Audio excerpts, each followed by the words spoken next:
guys! Hey guys! We're back with another Supergirl review, a day later than normal because somebody was out of town. I had to see my nephew.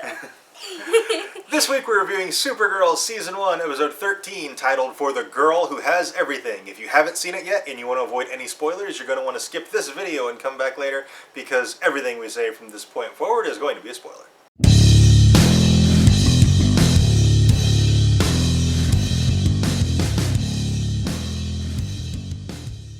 First things first, I love that we spent, a little over half the episode technically on Krypton. Yeah. The visuals were amazing. Yes. Oh my gosh.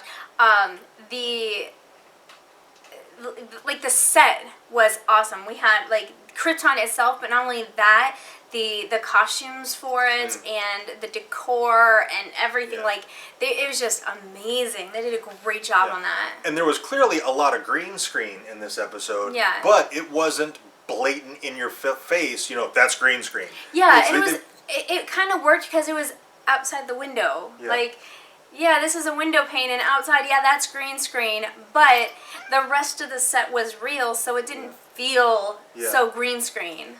So, villain/monster of the week this week was the Black Mercy, and what it does is it attaches itself to you, it's a parasite, and it basically puts you in a coma kind of a state, and feeds you whatever your fantasy life is, your perfect fantasy life, in order to keep you in that coma basically until you die. Yeah, and I was a little disappointed because they didn't give us very much biology on it. I would have liked to know how this state sustained the parasite. I imagine it must have fed off of endorphins or something. Being a biology nerd that I am, I wanted to know what the parasite fed off of in this state that it would create this paradise. The Black Mercy is a monster from the comics, so maybe it's explained in those. Yeah, I've not read those particular comics though. Yeah, it was really, really fascinating though. Yeah. I liked that it had a symbiotic relationship, and if you try to force it off, it would hurt the host as well. A face hugger in Alien. Yeah. And I really liked that it was the host who had to stop it, basically. Yeah. The parasite induces this fantasy, and the host has to be the one who's like, no, this is not real, and that kills the parasite. And not only they have to decide that it's not real, they have to decide to leave the fantasy. That it's not real and that they want to leave. And I was convinced when Alex and Kara woke up, I was convinced they were still in the fantasy, because the mom, fantasy mom, grabbed Kara and was like, I'm never going to let you go. And I'm like, they're still in the fantasy. And I was waiting for them to realize it, but then I'm like, no, because there's no way that because it's Kara's fantasy, there's no way she would know that Wynn and James were there. There's no way she would know this. So I'm like, no, she's actually awake. And I'm like, no, they're tricking me. She's still in the fantasy. Yeah, I wish they would have done a little bit more. They had that throwaway line of dialogue where it said, "We're never letting you go." And then, they let her go. So that was a little... I wish that had either never happened or they had shown her struggle to get out after her sister got out. Now, it did take her a minute or two to wake up after Alex. Yeah, so it implies that she had a little bit of a struggle. Yeah, I would like to see the struggle. Yeah, me too. It was a little disappointing to have that dialogue and it not go anywhere. Also in this episode, major character death. Astra. Yes. Alex killed Astra in the midst of a fight, in the midst of a battle, a life or death situation, so she had to do it. Yeah. And it's kind of been a long time coming. We kind of know that it was going to happen eventually because Astra wouldn't hurt Kara or her sister. And even though her sister's technically not related, it's because she means so much to Kara. Yeah. Astra wouldn't touch those two. But everybody else was basically fair game. And it was just a matter of time before she got somebody else pinned. And one of those two had to kill her in order to stop her killing somebody that they care about. In some of the lighter moments of this week's episode, Martian Manhunter John Johns had to pose as Kara at Catco.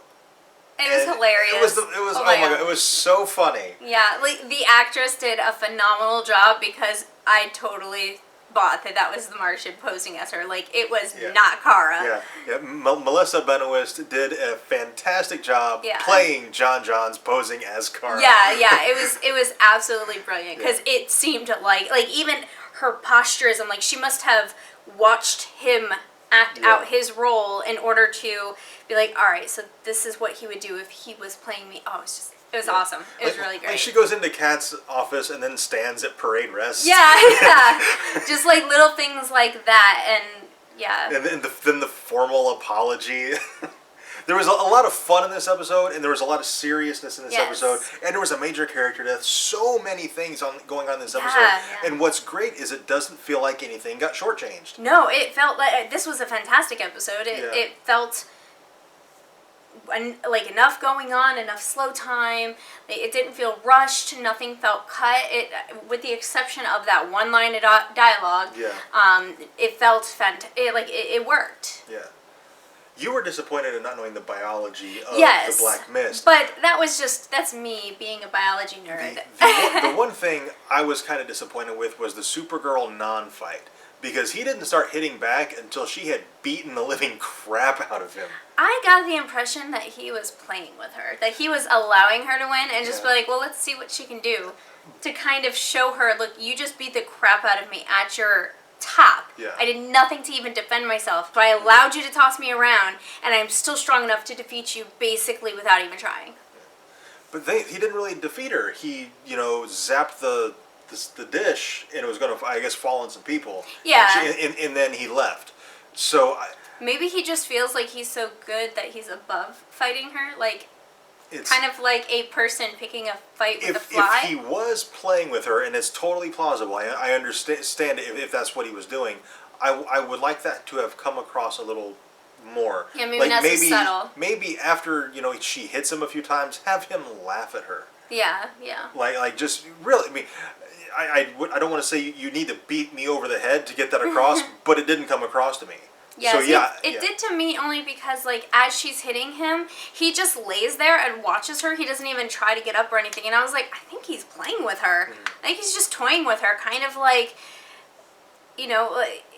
he's so much greater than her that she's not worth his time to fight, type of thing. Which the dish kind of works. He was like, no, go take care of them. I'm not fighting you. You're not worth my time. That very well could be it. The more I think about it, the more I think that's probably actually is the case. But I think that they could have hit that home a little bit harder. Yeah, it was very subtle.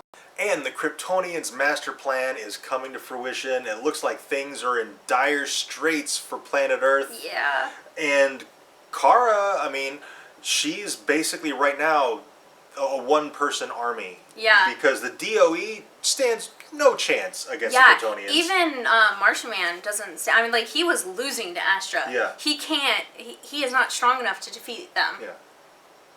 So maybe we'll get a Superman appearance. We are definitely getting a Flash appearance. That has been confirmed. Yes. They are doing a CW-CBS crossover, and Flash is going to Supergirl in National City, right? That's her city, National City. Flash is going to National City. That's going to be really exciting. Yes, super excited. I think the actor, he just flew out to film his scenes, so they might be filming as we speak.